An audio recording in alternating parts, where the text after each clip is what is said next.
Assalamualaikum warahmatullahi wabarakatuh. Waalaikumsalam warahmatullahi wabarakatuh. Apa kabar sobat cilik dimanapun kalian berada? Bertemu kembali dengan kami di program Smart Youth Online. Pada pertemuan kali ini kami menghadirkan narasumber langsung, yaitu Bapak Hafizullah. Bapak Upal ini salah satu dewan guru di 1 Kota Cilegon. Bapak Upal ini mengampu mata pelajaran Fikih. Baik sobat cilik dimanapun berada, langsung saja kita ke pertanyaannya Pak ya, biar mempersingkat waktu saja.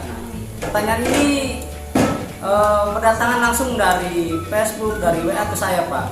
Nah, pertanyaan yang pertama, yaitu sesuai dengan tema kita hari ini ya, yaitu menjalankan ibadah sunnah di tengah wabah corona. Pertanyaan pertama nih Pak ya. Pertama, ada tidakkah amalan ibadah yang bisa dilakukan menjelang Idul Adha? Baik, terima kasih Pak Dayat. Di dalam hadis Nabi, ketika Nabi ditanya oleh sahabat, ayo afdhalul amal, kemudian Nabi menjawab as-syiyam. Jadi untuk menjelang kegiatan hari raya Idul Adha itu ada 5 amalan ibadah yang utama, yaitu yang disebut dengan puasa sunnah. Itu salah satunya keutamaan dari kegiatan rangkaian sebelum Idul Adha. Jadi sebelum Idul Adha itu ada yang namanya ibadah, yaitu berpuasa ya Pak ya. Puasa sunnah. Kalau boleh tahu nama puasa sunnahnya itu apa Pak? Menjelang 10 hari sebelum hari Idul Adha, kita disunahkan berpuasa sejak tanggal 1 Zulhijjah sampai tanggal 9 Zulhijjah. Nah, di tanggal 8 contohnya kita berpuasa yang namanya puasa tarbiyah Tarbiyah. dan ada juga yang namanya puasa Arafah. Kalau puasa tarbiyah itu apa Pak?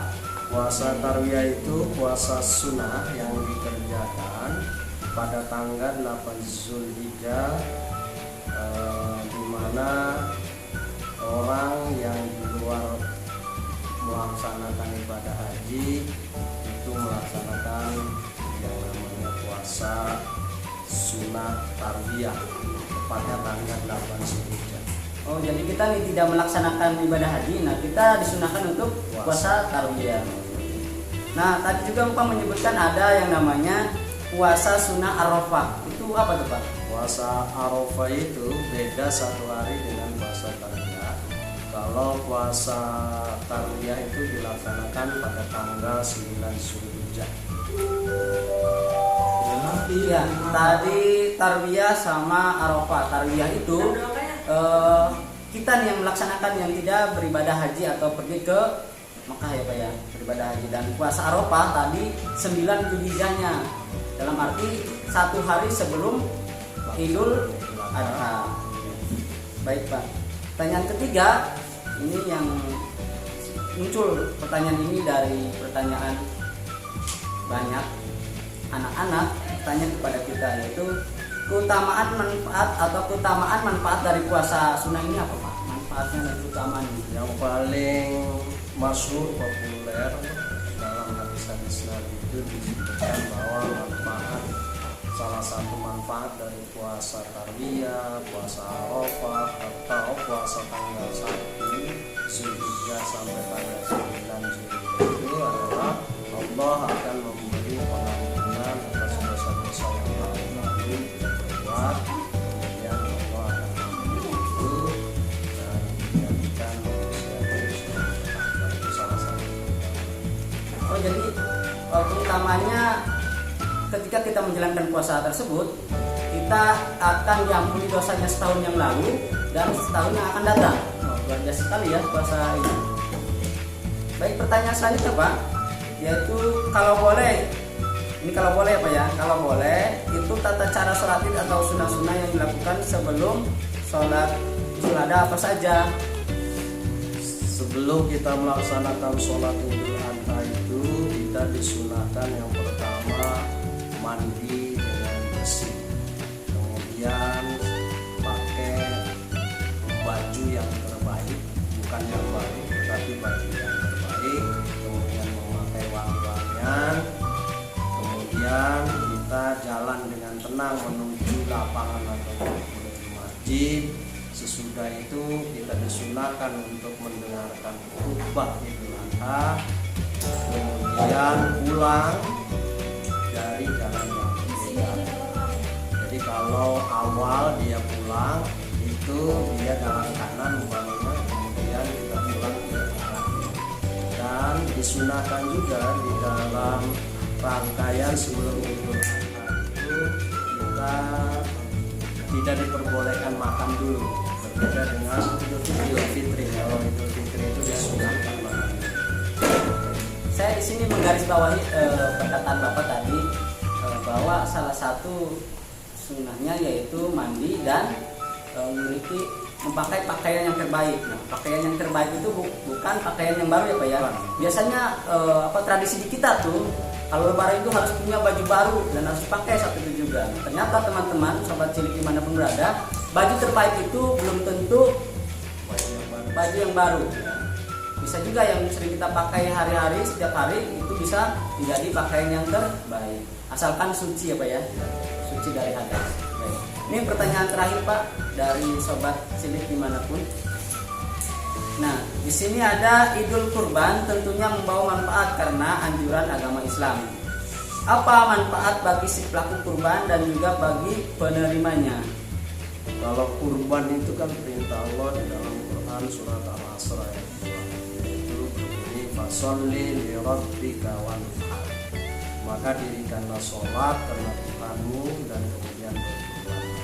Maka kurban adalah kewajiban bagi orang yang manfaat bagi orang yang kurban adalah berarti dia menjalankan salah satu syariat Islam yang kemudian tentunya manfaat bagi yang kurban juga di samping dia tentunya mendekatkan diri kepada Allah, karena kurban itu berasal kata dari qoroba, artinya mendekatkan diri. Kemudian selanjutnya di dalam harta itu harus dikeluarkan untuk jalan Allah melalui yang namanya kurban, bukan saja zakat fitrah atau zakat mal, tetapi kurban juga bisa membersihkan harta yang ada. Bagi yang menerimanya tentunya adalah membantu dan menolong sesama muslim, karena memang tidak semuanya mampu dan sering makan daging. Kemudian yang keduanya akan antara yang berkurban dan yang menerima ini akan meningkatkan tali silaturahim dan akan saling mendoakan. Artinya bahwa ada timbal balik antara yang kurban dan yang menerima kurban. Mungkin manfaat-manfaatnya sebenarnya banyak sekali.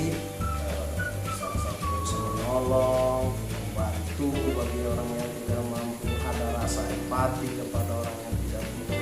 Maka dalam kesempatan yang berbahagia ini Bapak sarankan berkurbanlah bagi yang mampu dan berikanlah kurban itu bagi yang membutuhkan atau yang tidak mampu. Jangan dibalik yang mampu diberi atau kurban yang miskin malah tidak dapat. Ini tidak sesuai dengan tujuan kurban. Ya, mungkin itu Pak. Kalau dilihat dari sejarah bahwa kurban ini kan sejarahnya dari Nabi Ibrahim ya Pak ya. Itu dia mendapatkan mimpi ya agar membeli anak yang ternyata ketika kita menjadi domba ya. Jadi seperti itu. Baik sobat cilik dimanapun Anda berada, kita di akhir penghujung acara kita yaitu mengenai menjalankan ibadah sunnah di tengah wabah corona. Terima kasih banyak Pak ya, telah mau menjadi narasumber di acara kita. Selamat Idul Adha ada 1441 Hijriah. Mohon maaf lahir dan batin. Selamat berkumpul bersama keluarga. Saya Muhammad Hidayat dan saya Afifullah. mohon undur diri. Assalamualaikum warahmatullahi wabarakatuh. Waalaikumsalam warahmatullahi wabarakatuh.